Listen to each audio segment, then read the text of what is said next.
দীর্ঘ প্রতীক্ষার পর চলাচলের দুর্ভোগের ইতি ঘটছে সন্দ্বীপবাসীর। বিচ্ছিন্ন এই দ্বীপটিতে শুরু হয়েছে স্বপ্নের ফেরি চলাচল। সোমবার সকালে কপোতাক্ষ নামের এই ফেরির উদ্বোধন করেন নৌপরিবহন উপদেষ্টা অবসরপ্রাপ্ত brigadier general M Sakhawat Hossain.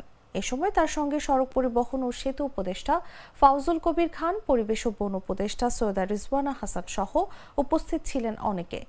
জীবনের ঝুঁকি নিয়ে শিক্ষা, চিকিৎসা, ব্যবসা বাণিজ্য ও দৈনন্দিন কাজে প্রতিদিনে জনপদের প্রায় ৫ থেকে ৬ হাজার বাসিন্দা ২০ কিলোমিটার উত্তাল সাগর পাড়ি দিয়ে জেলা শহর চট্টগ্রামে যাতায়াত করতেন।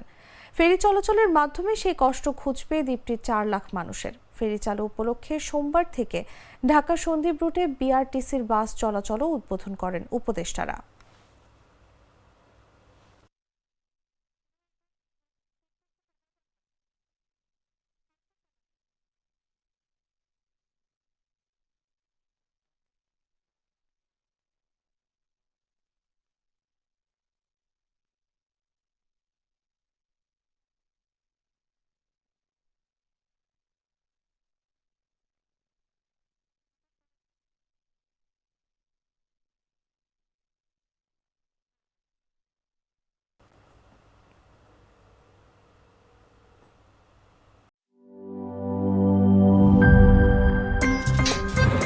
আমার একটা স্মার্ট সিদ্ধান্তে 25% গ্যাসের খরচ কমেছে। ভাবছেন কিভাবে?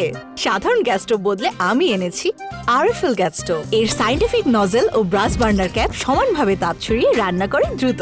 তাই গ্যাসও বাঁচায় 25%, টাকাও বাঁচে 25%। আরএফএল গ্যাস স্টোভ, নিরাপদ ও গ্যাস সাশ্রয়ী।